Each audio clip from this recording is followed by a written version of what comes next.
In this video we will talk about training a deep learning model for a binary classification. If you remember, in a previous video we talked about how to train a regression model using deep learning and the neural network.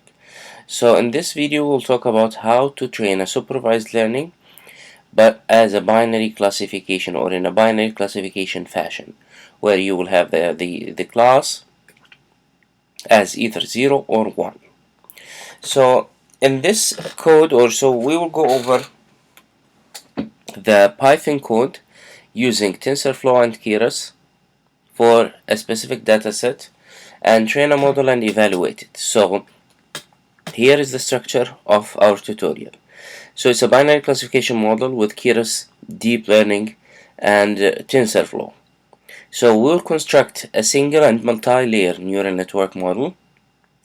We will see the hyperparameters that we need to tune for training the model. And at the end of this tutorial, we will see how to evaluate the model and calculate the accuracy, the precision, the recall, the confusion matrix, so we can fine-tune the parameters according to the results that we have. We will use P-Mandian's diabetes data set. This data set is available online, and it's for classifying diabetes or non-diabetic patient. We have some information about each patient, such as number of times pregnancy, plasma glucose concentration in 2 hours in an oral glucose tolerance test, and so on. So we have a few variables in here. I think there are 9 variables. And the last variable is class, which is the class variable that we will use to classify. And as you see it in here, we have a positive label, which is tested positive for diabetes, and there is the negative example. That means the patient has tested negative for diabetes.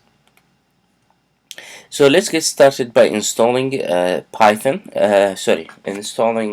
TensorFlow to Python. So if you are using TensorFlow, based on whatever Python you are using, please make sure you install TensorFlow 2.0.0, because newer version might require other like prerequisites such as C++ and Visual Studio. So therefore, this new syntax that you see in here is specifying the version of the package that you need to install. And in our case, we are installing TensorFlow 2.0.0. Then download the dataset. I will include the dataset as an attachment with this tutorial. However, you can download it from the internet and then use it and convert it to pandas for analysis. I already downloaded the data and pre-processed it for you. We have import OS. We already talked about this package. This package is to manipulate the folders and directories on your machine. We need this if we want to save our model. I will not talk about saving the model into your hard disk drive because we already covered that in a previous video. Import TensorFlow as TF. This will import TensorFlow and make it available within our workspace. Then we will import Keras from TensorFlow. And we talked about importing Keras from TensorFlow in a previous video as well. From sklearn, which is a well-known machine learning package, and model selection, we are importing train test split, which is the package that we will use for splitting our data into the 3 splits, or the 3 folds: 1 for training, 1 for validation, and 1 for testing. So this package will split into 2 splits. So we'll use a trick to split into 2 splits: train and temp test, and the temp test will be divided into 2 equally likely halves, which one will be for validation and the second one will be for testing. The last line in here, I keep repeating it in most of my videos because I want to make sure you have the right version of TensorFlow. In here I have the version 2.3.0, which works fine for my Anaconda and my MacBook. If you are using Windows, I highly encourage you to use TensorFlow 2.0.0 to avoid any technical issues. We started by importing the main components and the main components that we will use to construct our neural network. The first component is the sequential, which is the backbone that we will use to append and contain. It will contain, in fact, the layers and the components of our neural network. Then we will import from layers a few layers such as the activation, the dense layer, and so on. We will also import our optimizer that will be used to evaluate the parameters. In the following cell, in cell 3, we will import a few packages that will help us manipulate the data and plot the data, such as matplotlib. NumPy is a math library. Pandas, it's data frame library that we will use to hold our data and pre-process it and clean it.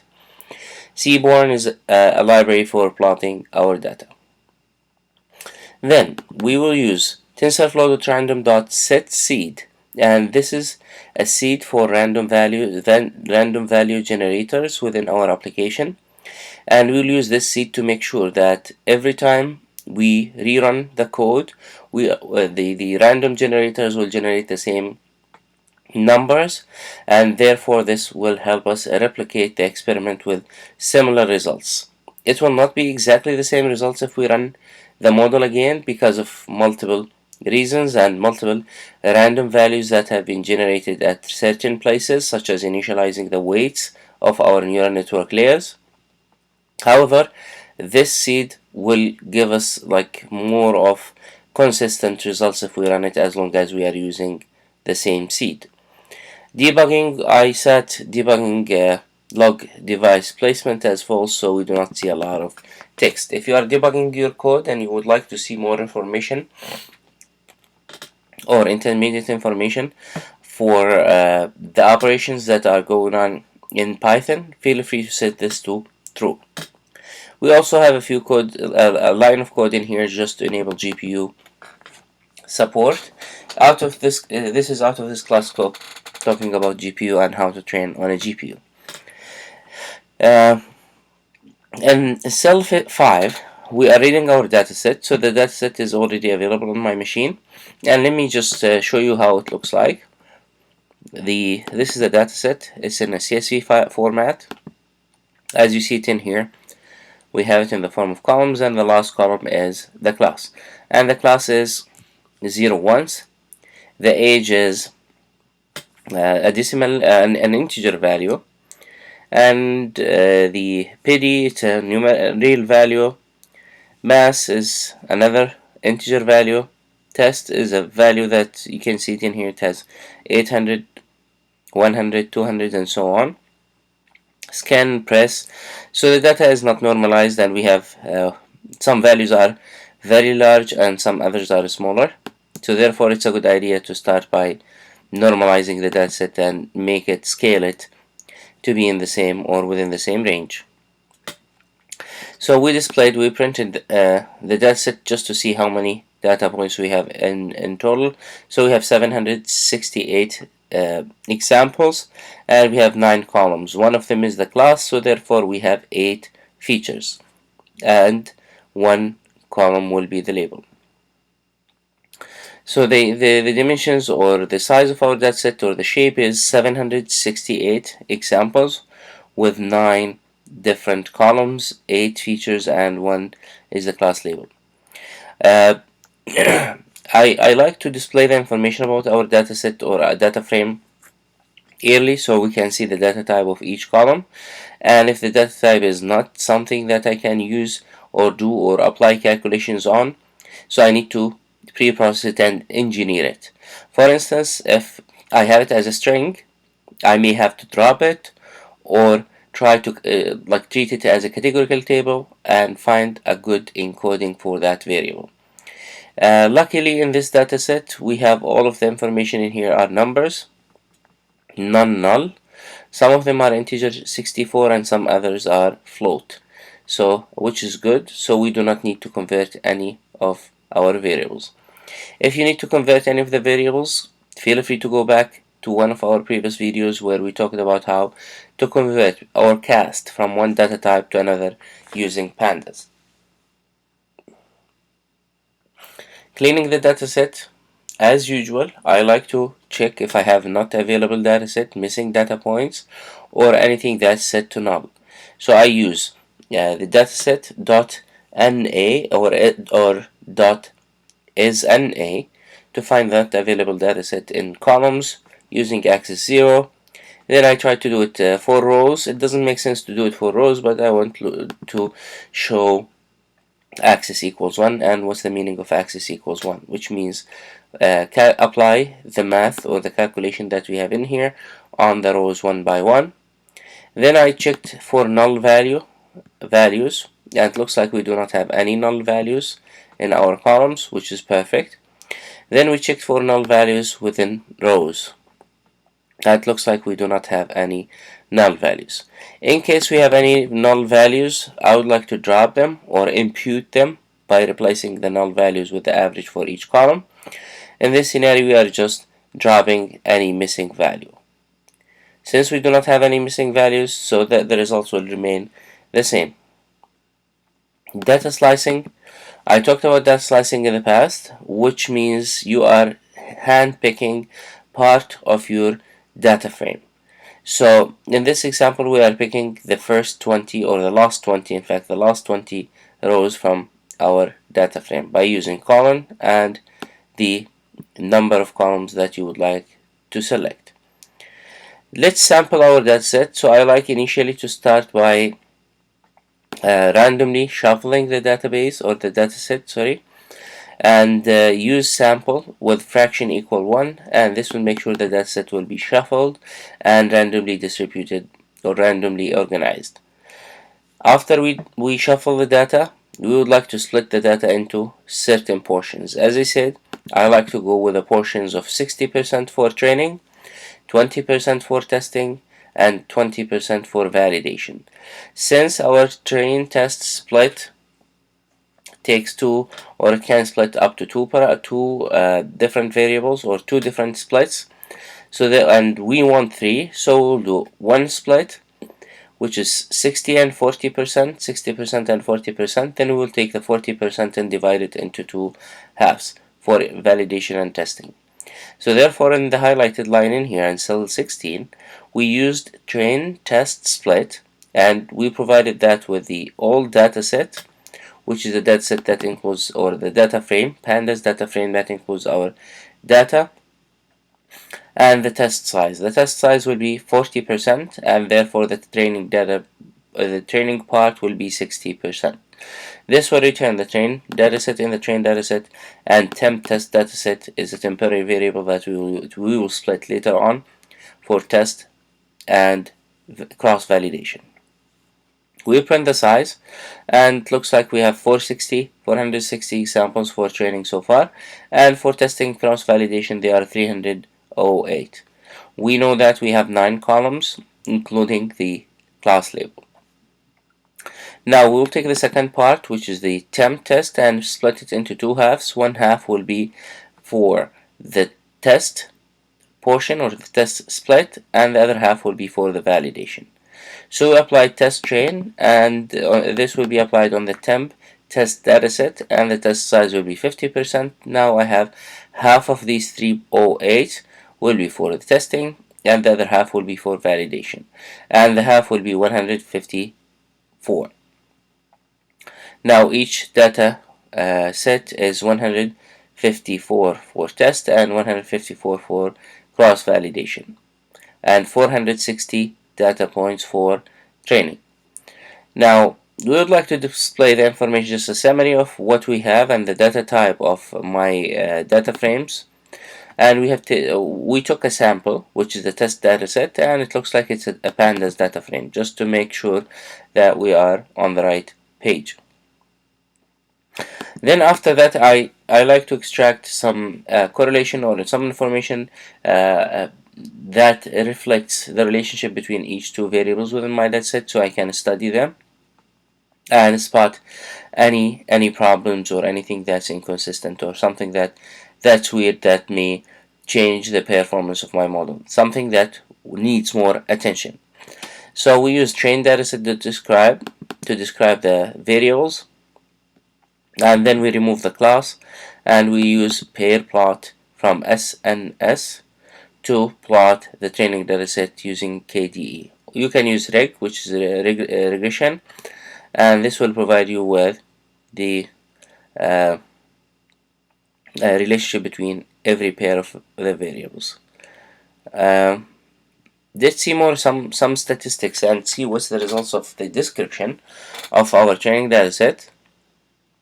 So we use train underscore dataset.describe, and this will provide us with some statistics about our dataset, such as the count, how many data points we have, mean, standard deviation, the top 25, 50, 75 percentiles, the maximum value for each variable.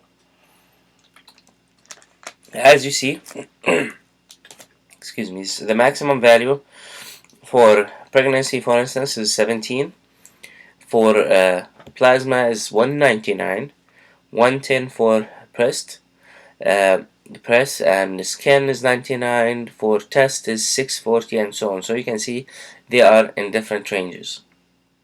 So what we need to do now is scale the data so it will be on the same or on similar range.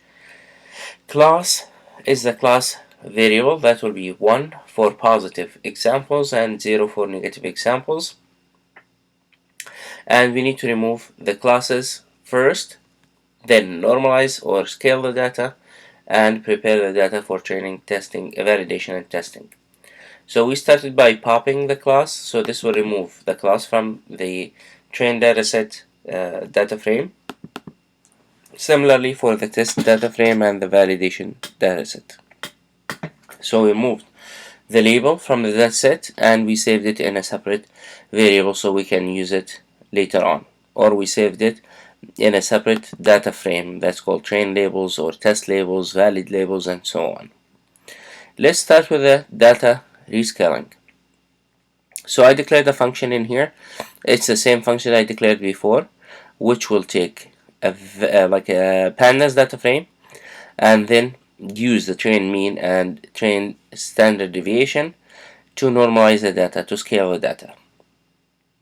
And then I applied it on all of my data frames, on the testing, on the training, and the cross validation. After I applied it, I would like to see the impact. Anything has changed on my dataset, so I printed the dimensions of my training, cross validation, and testing datasets, and they look nice. They do not have any problems so far. We looked at sample of the dataset after we scaled it, just to have an idea how the data has been scaled, and it looks like the data is like some of them are less than 0, less than they are negative, some are positive, and so on, which is perfect. And we can see in here that the index is not sorted. That means the data has been shuffled randomly, which is what we are looking for in sampling the data up at the top of this code. Now let's build our neural network model. So we will build a few neural network models. Since our classifier is a binary classifier that will produce either 0 or 1, so the output layer will be just one neuron. The input of our neural network will be exactly the same number of variables. In our case it's 8, so the input will be 8, then number of neurons within the neural network, or the first hidden layer, will be up to you, or the hidden nodes, and then we will have a few layers, and finally we will have the output layer. Binary classifier will require a dense layer similar to what we have seen, a dense layer with one output or one neuron, and this is similar to what we have seen in the regression model. Now I constructed in here one example of a model, so you can use similar structures to what we have evaluated in the regression model. I used an input that takes the input shape as just the first or the second dimension of the trained data set, which will be the number of features, and the number of neurons or the hidden nodes within the first layer is 32. Then I added a few other hidden layers. So we have dense layer 32, the activation function is ReLU, and we have dense 64 neurons, and the activation function is ReLU again. We have 128 nodes, and the activation is ReLU. So we have 3 hidden layers. The output layer is a dense layer with only one output. Then we use the learning rate or a learning rate of 0.01 and the optimizer as a stochastic gradient descent, and we provided with the learning rate. This learning rate with experiment you may find it high, so you may want to make it 0.001. You can use the split, the cross-validation split, to determine if this value is high or low. Then we compiled our model. So to compile a binary classifier, we will use a loss function, and the loss function in here, it will be out of tensorflow.keras.losses.binary cross entropy. So binary cross entropy will be a loss function that we will use for a binary classifier, and we will use this flag from logits equals true. This is for sparse data and the data that includes a lot of zeros and ones. We will set it to true. Our optimizer, we will use stochastic gradient descent. Feel free to change it and switch it to ADAM or ADMM or any of the optimizers that are available within TensorFlow. Then model.compile. This will compile our model and make it ready for training. The loss, again, is binary cross entropy, and the optimizer is the SGD, stochastic gradient descent, and the metrics to monitor how we are performing. For this binary classifier, we will use the accuracy. So as you see in here, we provide the accuracy for this application or this binary classifier. Remember, in regression we used mean squared error. In here we will use the accuracy.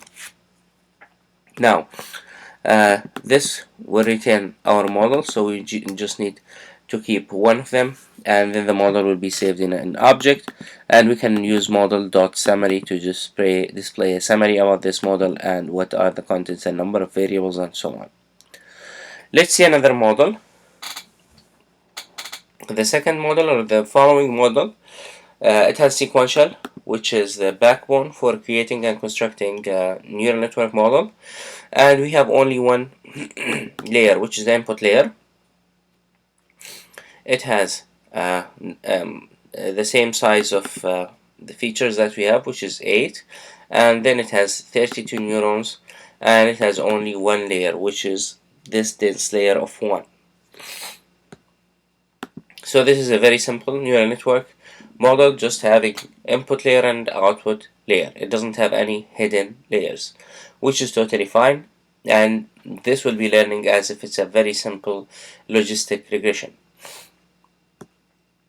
Then we used a learning rate of 0.0001. I found that this learning rate was giving us acceptable results. However, it was not performing as required or as we needed to perform. The optimizer that I used in here is stochastic gradient descent, and the loss function is the binary cross entropy, and we use the accuracy as a metric to measure how we are performing. Then we return the model, and we would like to train for just for the sake of this video, just for 100 epochs. You may want to increase them, like 100 might not be enough. We will see that in a minute, because and based on the plots or the learning plots, we will decide if we need more epochs. The batch size, I decided to use 16 because that's it that I have is small. You can use 16 or plus minus, like maybe 8. You can go with 24 or 32. That should be enough because our dataset is very small. We constructed the model by calling the function that creates the model. we printed the model summary so we can see the details of the model that we are training. And in this highlighted line, we are using the CPU, or the first CPU, for training the model. And then we started fitting the model. Fitting the model, we assign everything to this history, and this history will keep track of the log data of such as the loss values, validation loss, accuracy on the training, and accuracy on the testing, the time, and so on. Then we use the model.fit. We provided it with the training dataset, the training labels, the batch size, the maximum number of epochs, and the verbose, which will display or print some results. I used it for this video as one, so we can see an intermediate text that shows us the progress of training. Shuffle, I set it to true, so we can see that so the data will be shuffled at the end of each epoch. It will be randomly shuffled, and then the batches or the mini batches will be constructed again. Step per epochs, per epoch, I set it to be the number of training examples divided by the batch size. Validation dataset, I provided the validation dataset so it will be used to evaluate the model at the end of each epoch. So I provided the validation dataset as well as the labels for the validation dataset. So this is our model. It has 321 parameters, and this is the results for after each epoch, after each training epoch out of the 100 epochs. So let's take one of these lines and try to study it.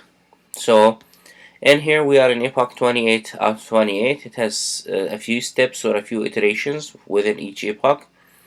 It took 2 milliseconds to train each step, and the training loss was 0.78, which is the backpropagated error, and the accuracy was 0.54 for the training. The validation loss was 0.82, so it started being higher than the loss of the training dataset, which makes sense because it's unseen and it's not part of the training dataset. The validation accuracy is 0.5. And if you look while we are progressing in here, let's go in the middle or toward the end.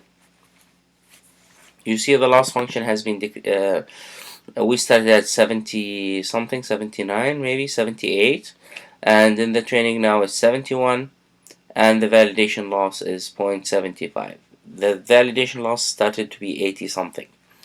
The accuracy is 58 and the accuracy is 0.64. It's not changing like hugely, but it's still changing, and we see some progress in the learning. As you see, it's very hard to read numbers, so therefore it's a good idea to plot the accuracy as well as the loss and see how we are, or the model is performing during or across multiple epochs.